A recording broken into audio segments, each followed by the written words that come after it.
Best sourcing is, of course, an important initiative. It's an important part of our framework of strategies to help low-wage workers. It's especially important for workers in cleaning and security services, which are commonly outsourced, as we know.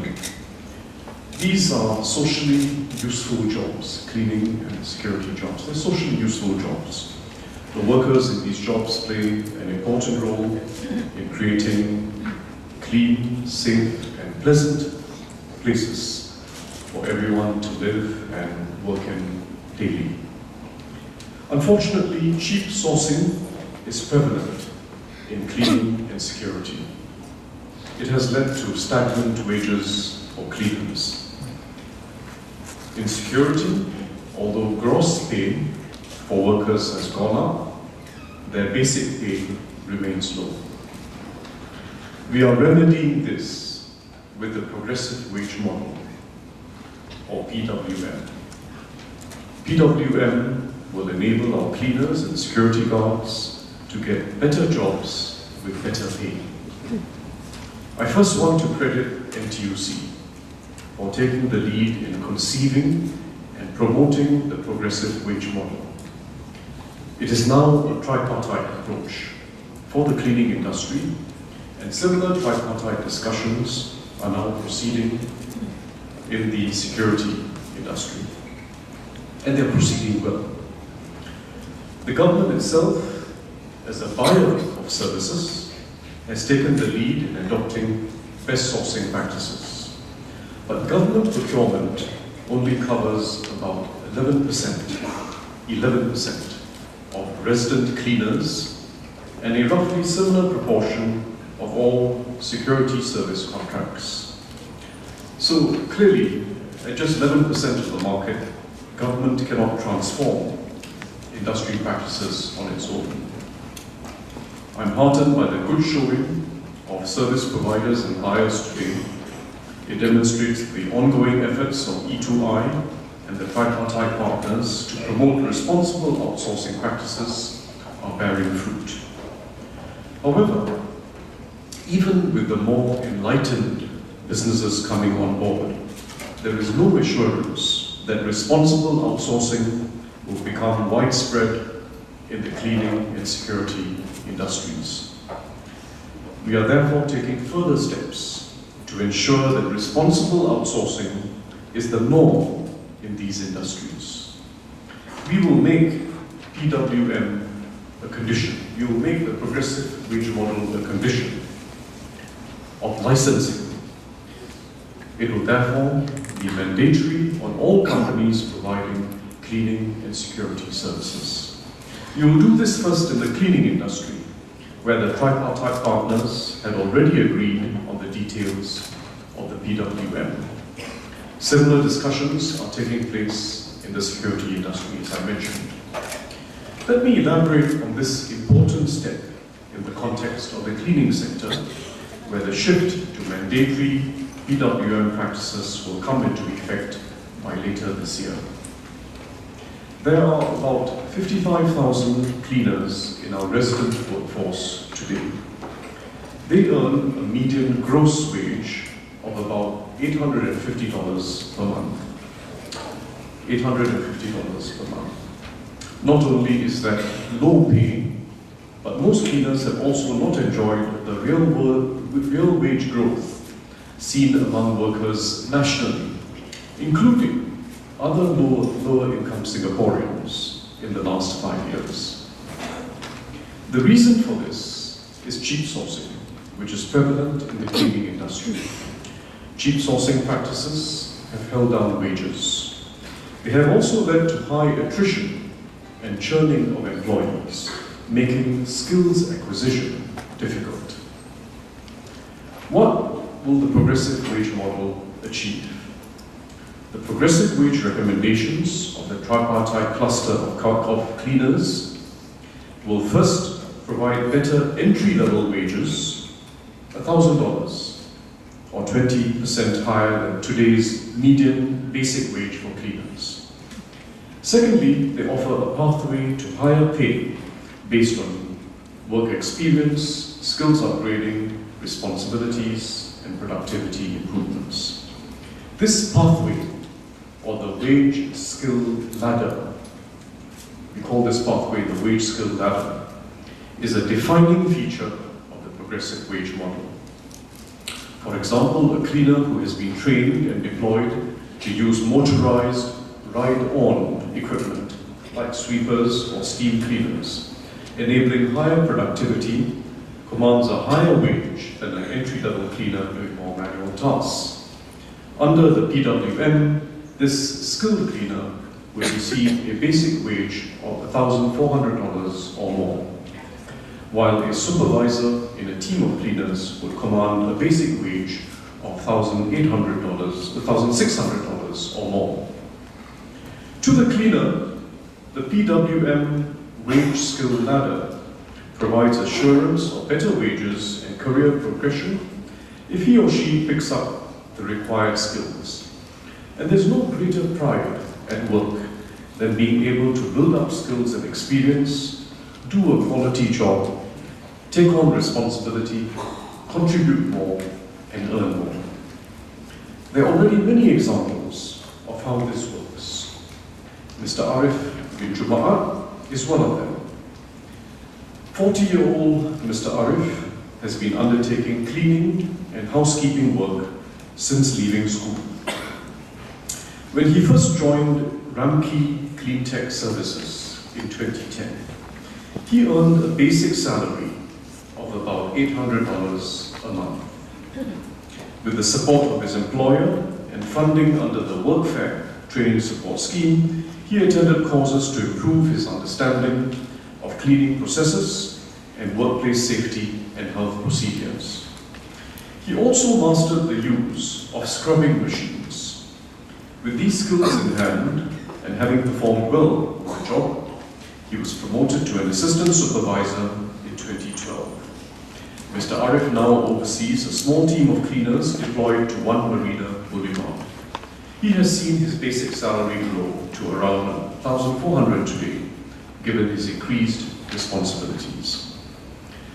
Besides the workers themselves, and that's an example of a worker, and that's before we are now going to introduce the PWM as a mandatory licensing condition. But besides the workers themselves, other stakeholders also benefit from PWM. The cleaning companies can better retain their manpower and in so doing build up a more skilled workforce. Service buyers and consumers may pay a little more for cleaning services, but can also enjoy enhanced service quality and higher standards. By raising productivity and service quality as we raise wages, we get a win-win outcome for all. The government has supported the tripartite PWM in the cleaning sector, both as regulator and as buyer of services. The recommended PWM starting wage levels were incorporated as a requirement in the National Environment Agency, or NEA's, Voluntary Enhanced Clean Mark Accreditation Scheme from November 2012. So that was more than a year ago. Since April 2013, the government has, as a buyer, been engaging only Clean Mark accredited companies that pay progressive wages to cleaners servicing government contracts. The median wages of cleaners working under MOE school contracts, for example, has grown from about $700 previously to between $1,000 and $1,100 today. The government will be going further in its regulatory role to ensure adoption of the PWM across the cleaning industry.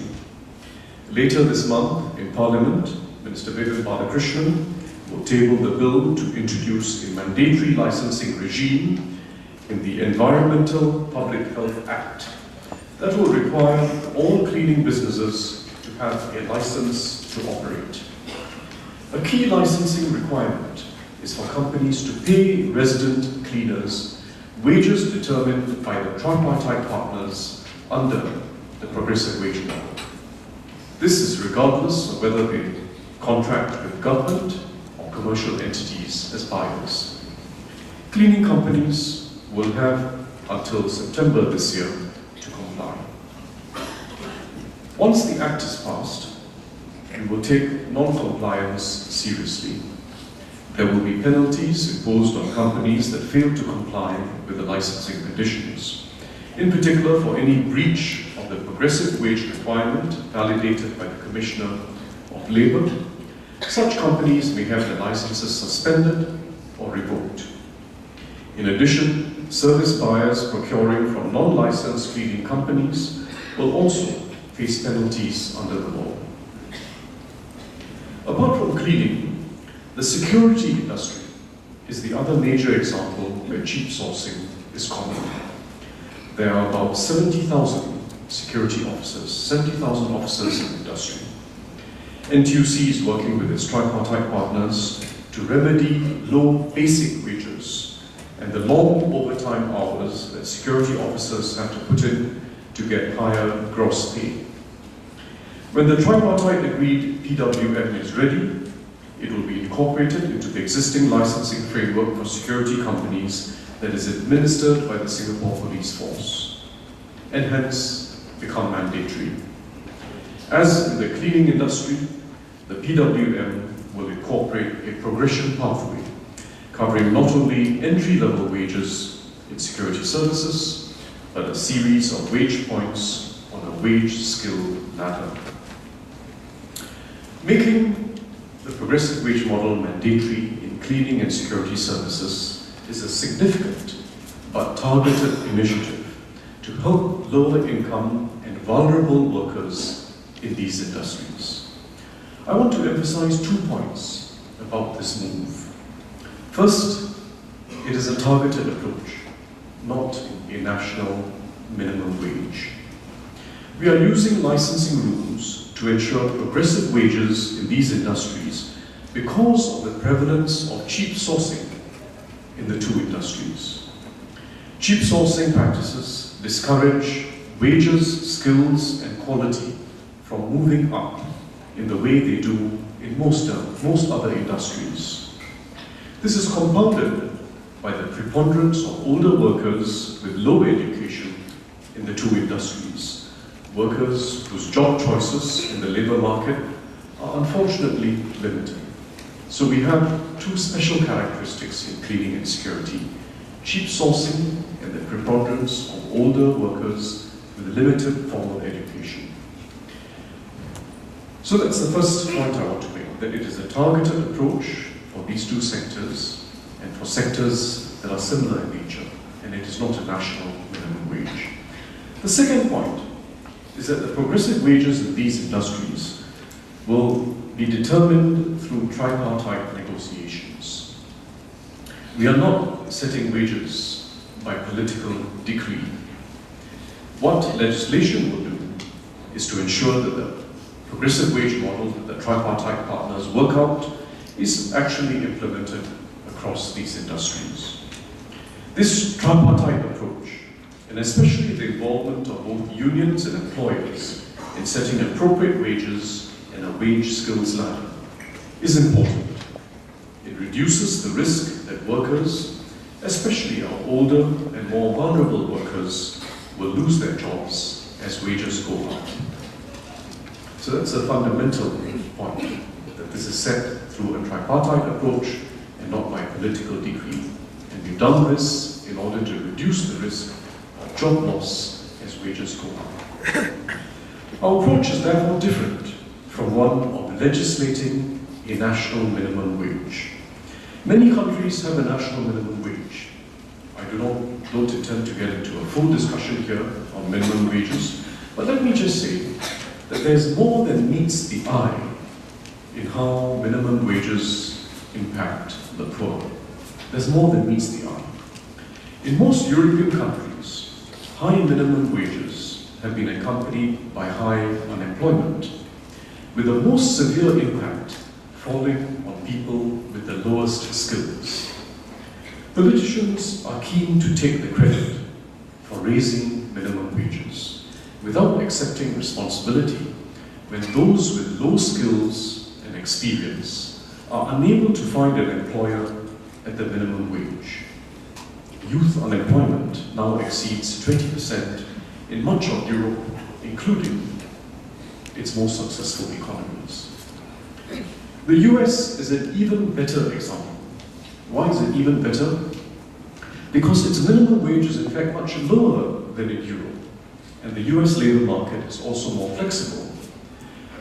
The US Congress is debating whether to raise the minimum wage as a way to help the poor and reduce growing inequalities.